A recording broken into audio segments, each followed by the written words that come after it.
Hari ini adalah Hari Raya Roti Tidak Beragi. 2000 tahun yang lalu, pada pukul 9 pagi ini, Bapa Surgawi yang telah datang sebagai manusia sudah digantung pada salib.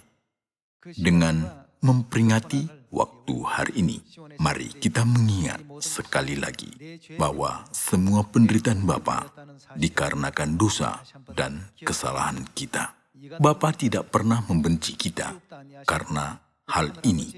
Jadi saya meminta Anda mengingat pengorbanan agung Bapa Surgawi melalui Hari Raya Roti Tidak Beragi ini. Tuhan telah meninggalkan catatan-catatan di dalam Taurat Musa tentang penderitaan yang akan dialami Kristus pada Hari Raya Roti Tidak Beragi. Mari kita buka Imamat pasal 23 dan belajar tentang asal mula Hari Raya Roti Tidak Beragi dan maknanya, dan juga belajar tentang penderitaan Kristus pada hari ini. Kita baca ayat 5. Dalam bulan yang pertama pada tanggal 14 bulan itu, pada waktu senja ada Paskah bagi Tuhan. Semalam, kita semua merayakan Paskah pada tanggal 14 bulan yang pertama di dalam kalender suci. Ayat 6 kita baca. Dan pada hari yang ke-15 bulan itu ada Hari Raya Roti Tidak Beragi bagi Tuhan.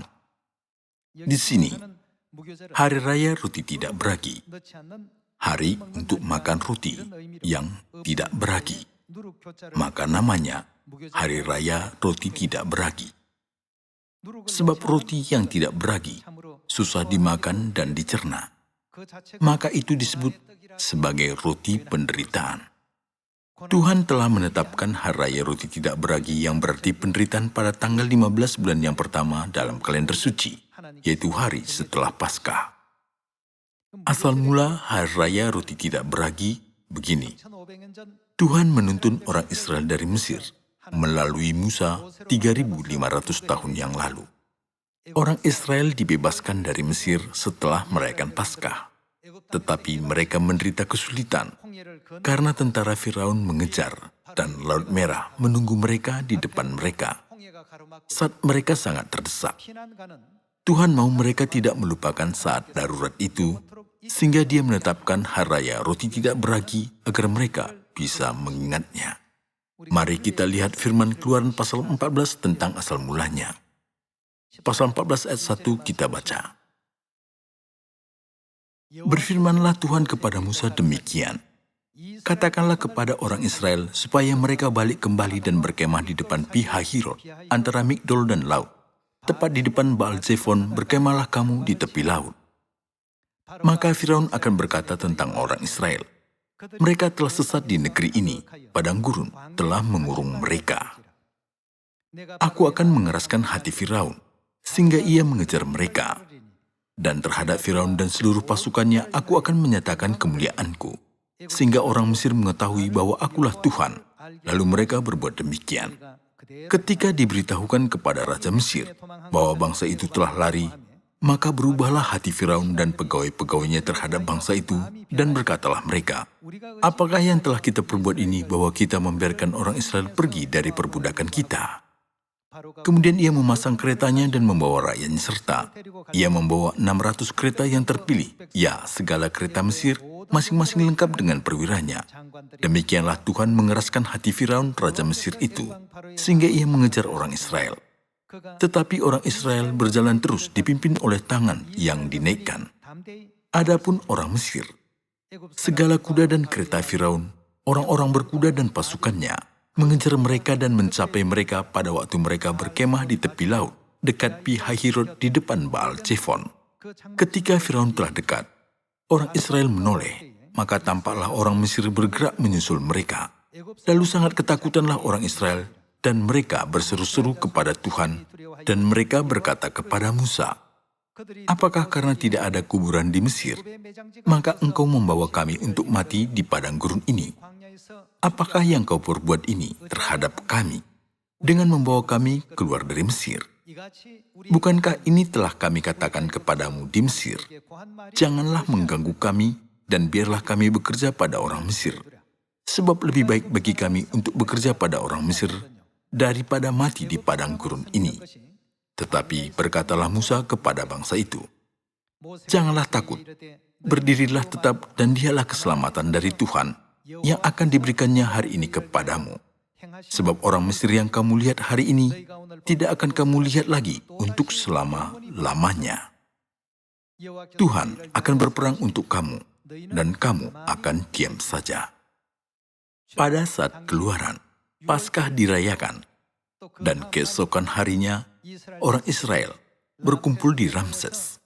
Dan akhirnya, sejarah perjalanan panjang disebut keluaran terjadi.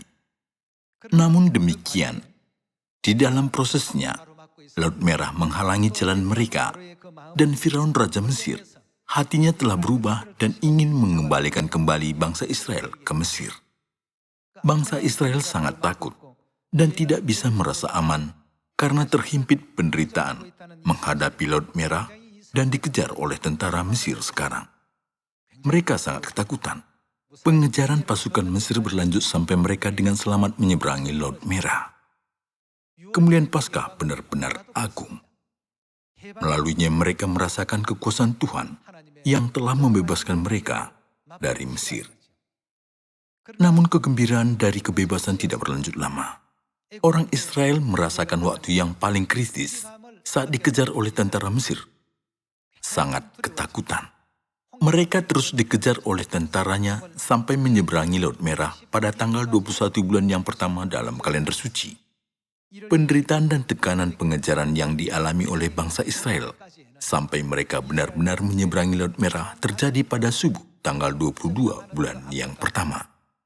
Semua yang mereka alami waktu itu pasti menjadi kesakitan dan penderitaan bagi mereka. Hari Raya Roti Tidak Beragi digenapi oleh Yesus Kristus dengan digantung di atas salib setelah merayakan Paskah. Tuhan telah menaruh penderitaan yang akan dialami Kristus dalam pekerjaan Musa yang diperingati melalui hari-hari raya. Pada hari Paskah, Tuhan telah menyatakan kekuasaannya, dan pada hari raya Roti Tidak Beragi yang sedang kita rayakan, bisa disebut sebagai hari penderitaan. Karena Kristus telah menderita kesakitan dan hinaan oleh karena dosa-dosa kita. Pada waktu perjanjian lama, mereka makan roti yang tidak beragi pada hari itu. Roti tidak beragi adalah roti yang dibuat tanpa ragi dengan terburu-buru. Dan roti yang tidak beragi disebut sebagai roti penderitaan.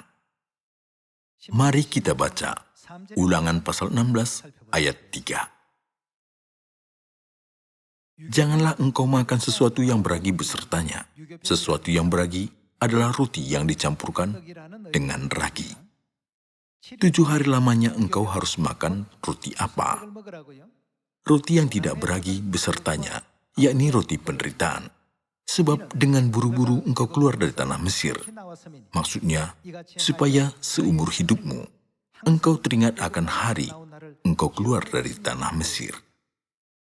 Tuhan berkata, mereka harus mengingat penderitaan yang telah dialami mereka dari saat keluar Mesir, setelah merayakan Paskah, sampai saat menyeberangi Laut Merah.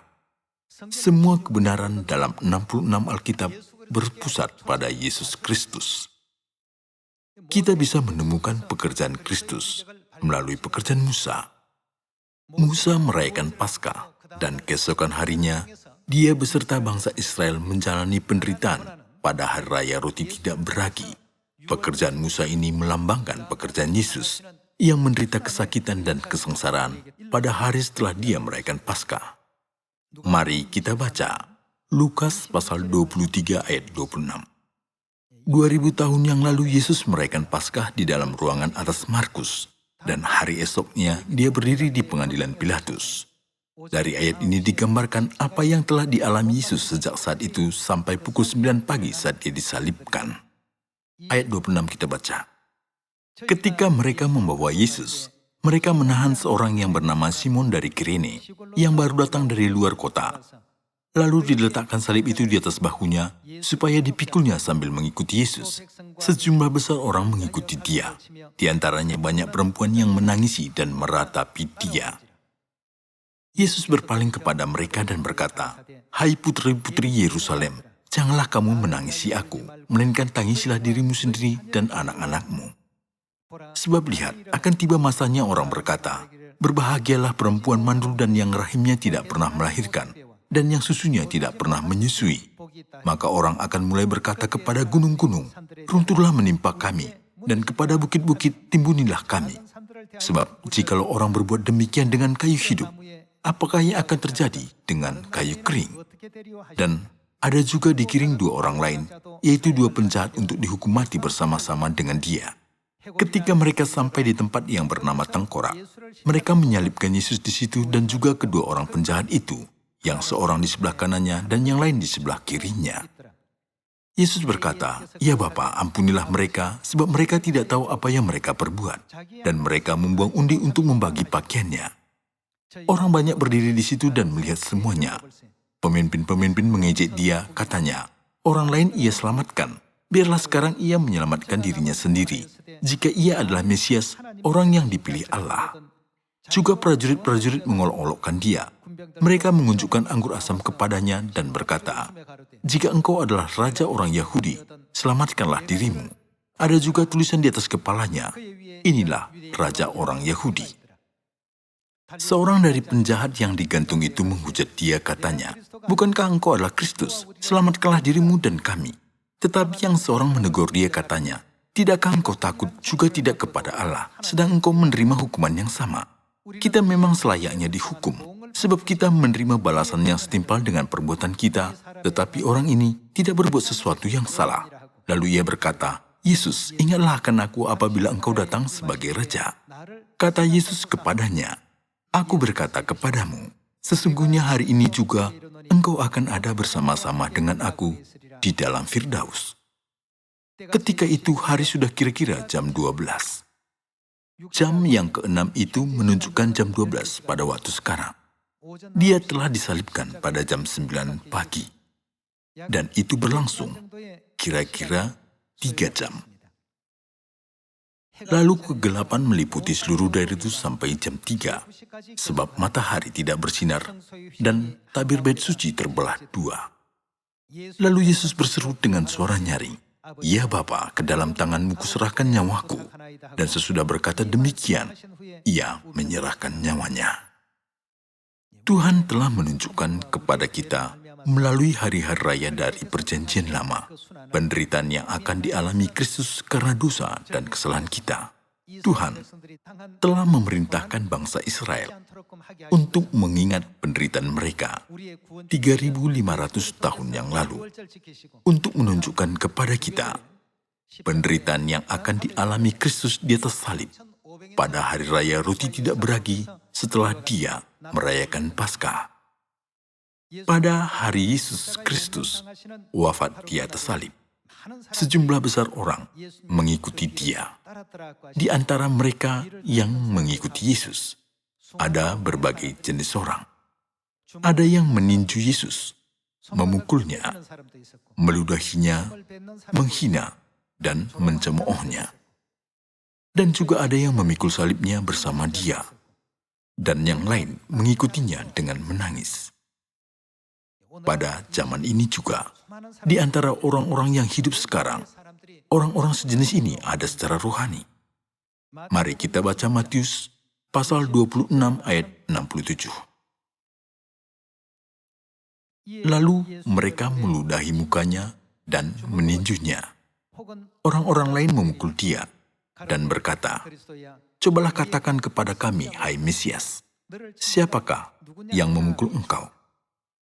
Orang-orang yang meninju Yesus, yang memukulnya dan meludahinya, berbagai macam orang telah mengikuti Yesus. Kita baca ayat 32. "Akan tetapi sesudah aku bangkit, aku akan mendahului kamu ke Galilea." Petrus menjawabnya, "Biarpun mereka semua tergoncang imannya, karena engkau, aku sekali-kali tidak." Yesus berkata kepadanya, "Aku berkata kepadamu, sesungguhnya malam ini, sebelum ayam berkokok, engkau telah menyangkal aku 3 kali." Kata Petrus kepadanya, "Sekalipun aku harus mati bersama-sama engkau, aku takkan menyangkal engkau." Semua murid yang lain pun berkata demikian juga. Murid-murid itu telah menunjukkan kepada Yesus kepercayaan mereka.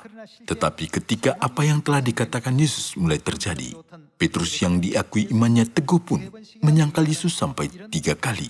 Hal yang begitu menyedihkan terjadi pada Hari Raya Roti Tidak Beragi yang sedang kita rayakan. Mari kita baca Matius pasal 26 ayat 45. Sesudah itu ia datang kepada murid-muridnya dan berkata kepada mereka, "Tidurlah sekarang dan istirahatlah. Lihat, saatnya sudah tiba bahwa Anak Manusia diserahkan ke tangan orang-orang berdosa. Bangunlah, marilah kita pergi. Dia yang menyerahkan aku sudah dekat." Ayat 47. Waktu Yesus masih berbicara, datanglah Yudas, salah seorang dari ke-12 murid itu, dan bersama-sama dia serombongan besar orang yang membawa pedang dan pentung, disuruh oleh imam-imam kepala dan tua-tua bangsa Yahudi.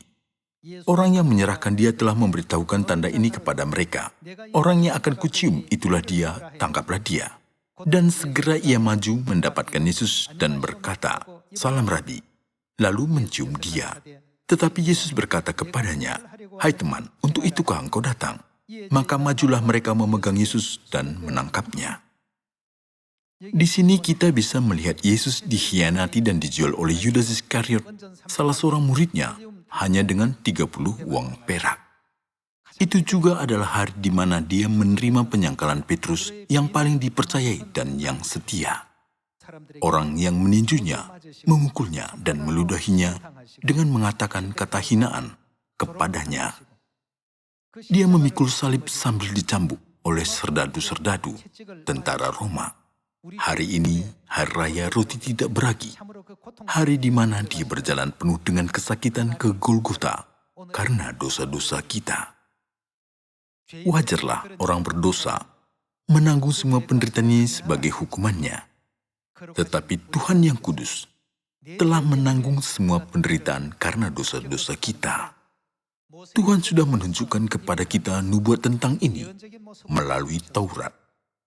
Mari kita mengingatkan diri tentang makna Hari Raya Roti Tidak Beragi ini. Dengan tekad untuk mengambil bagian dalam penderitaan Bapa, kita harus berpuasa pada hari ini. Tuhan telah memerintahkan kita untuk berpuasa pada Hari Raya Roti Tidak Beragi, hari penderitaan ini. Mari kita baca Markus pasal 2 ayat 18. Pada suatu kali, ketika murid-murid Yohanes dan orang-orang Farisi sedang berpuasa, datanglah orang-orang dan mengatakan kepada Yesus, "Mengapa murid-murid Yohanes dan murid-murid orang Farisi berpuasa, tetapi murid-muridmu tidak?" Jawab Yesus kepada mereka, "Dapatkah sahabat-sahabat mempelai laki-laki berpuasa, sedang mempelai itu bersama mereka? Selama mempelai itu bersama mereka, mereka tidak dapat berpuasa. Tetapi waktunya akan datang mempelai itu diambil dari mereka, dan pada waktu itulah mereka akan berpuasa." Mempelai di dalam ayat ini adalah Yesus. Waktu untuk mempelai itu diambil dari mereka, artinya hari Yesus meninggal. Pada hari itu kita harus berpuasa. Ayat 21. Tidak seorang pun menambalkan secarik kain yang belum susut pada baju yang tua, karena jika demikian kain penambal itu akan mencabiknya, yang baru mencabik yang tua, lalu makin besarlah koyaknya. Waktunya akan datang mempelai itu diambil dari mereka, dan pada waktu itulah mereka akan berpuasa. Kita berpuasa selama waktu Yesus disalibkan, sampai dia wafat. Yesus meninggal dunia di atas salib pada pukul 3 sore. Karena itu, kita sekali lagi harus mengingat pengorbanan Tuhan untuk kita dan yang telah menderita untuk kita. Kita harus menjadi orang yang dapat memimpin dengan hati pengorbanan dan penderitaan kepada anggota-anggota baru yang akan menerima kebenaran pada masa yang akan datang. Yesus berkata, pada waktu kita akan berpisah, kamu akan berpuasa. Kita berpuasa sampai pukul 3 sore dan berakhir. Waktu puasa kita tidak bisa dibandingkan dengan penderitaan Kristus. Mari kita baca Roma pasal 8. Walaupun puasa kita tidak begitu sulit, kita harus mengambil bagian dalam penderitaan ini. Mari kita baca pasal 8 ayat 16. Roh itu bersaksi bersama-sama dengan roh kita bahwa kita adalah anak-anak Allah. Dan jika kita adalah anak, yang akan menerimanya bersama-sama dengan Kristus, yaitu jika kita menderita bersama-sama dengan Dia, supaya juga dipermuliakan bersama-sama dengan Dia. Ayat 18. Sebab aku yakin bahwa penderitaan zaman sekarang ini tidak dapat dibandingkan dengan kemuliaan yang akan dinyatakan kepada kita. Alkitab berkata bahwa Yesus telah belajar menjadi taat dari apa yang telah dideritanya dan dia mencapai kesempurnaannya. Tuhan mengajarkan kita bahwa kita juga bisa menjadi anak-anak surgawi yang akan mencapai kesempurnaan melalui mendapat bagian dalam penderitaan Kristus. Kalau begitu, dengan batin apa dan untuk apa kita harus mengambil bagian dalam penderitaannya? Mari kita cari tahu itu melalui Yesaya pasal 53. Kita harus mengambil bagian dalam penderitaan Tuhan dengan batin yang saleh untuk menyelamatkan umat manusia. Ayat 1 kita baca. Siapakah yang percaya kepada berita yang kami dengar? Dan kepada siapakah tangan kekuasaan Tuhan dinyatakan? Sebagai taruk, ia tumbuh di hadapan Tuhan, dan sebagai tunas dari tanah kering. Ia tidak tampan dan semarangnya pun tidak ada, sehingga kita memandang dia, dan rupa pun tidak, sehingga kita menginginkannya. Ia dihina dan dihindari orang, seorang yang penuh kesengsaraan dan yang biasa menderita kesakitan. Ini adalah bagian di mana Nabi Yesaya bernubuat dan yang menggambarkan semua kehidupan Yesus seperti ini, 700 tahun sebelum kelahiran Yesus. Kita baca ayat 3. Ia dihina dan dihindari orang, seorang yang penuh kesengsaraan dan yang biasa menderita kesakitan. Ia sangat dihina sehingga orang menutup mukanya terhadap dia. Dan bagi kita pun, dia tidak masuk hitungan. Tapi sesungguhnya, penyakit kitalah yang ditanggungnya, dan kesengsaraan kita yang dipikulnya. Padahal kita mengira dia kena tulah, dipukul, dan ditindas salah. Tetapi dia tertikam oleh karena pemberontakan kita. Dia diremukkan oleh karena kejahatan kita. Segala penderitaannya karena dosa kita dan kesalahan kita. Ganjaran yang mendatangkan keselamatan bagi kita ditimpakan kepadanya, dan oleh bilur-bilurnya kita menjadi sembuh. Kita sekalian sesat seperti domba, masing-masing kita mengambil jalannya sendiri. Tetapi Tuhan telah menimpakan kepadanya kejahatan kita sekalian. Dia dianiaya, tetapi dia membiarkan diri ditindas dan tidak membuka mulutnya seperti anak domba yang dibawa ke pembantaian. Seperti induk domba yang keluh di depan orang-orang yang menggunting bulunya, ia tidak membuka mulutnya. Sesudah penahanan dan penghukuman, ia terambil. Dan tentang nasibnya, siapakah yang memikirkannya? Sungguh, ia terputus dari negeri orang-orang hidup, dan karena pemberontakan umatku, ia kena tulah. Orang menempatkan kuburnya di antara orang-orang fasik, dan dalam matinya ia ada di antara penjahat-penjahat, sekalipun ia tidak berbuat kekerasan dan tipu tidak ada di dalam mulutnya. Tetapi Tuhan berkehendak meremukkan dia dengan kesakitan. Apabila ia menyerahkan dirinya sebagai korban penebus salah, ia akan melihat keturunannya, umurnya akan lanjut, dan kehendak Tuhan akan terlaksana olehnya. Sesudah kesusahan jiwanya, ia akan melihat terang dan menjadi puas. Dan hambaku itu sebagai orang yang benar, akan membenarkan banyak orang oleh hikmatnya, dan kejahatan mereka dia pikul.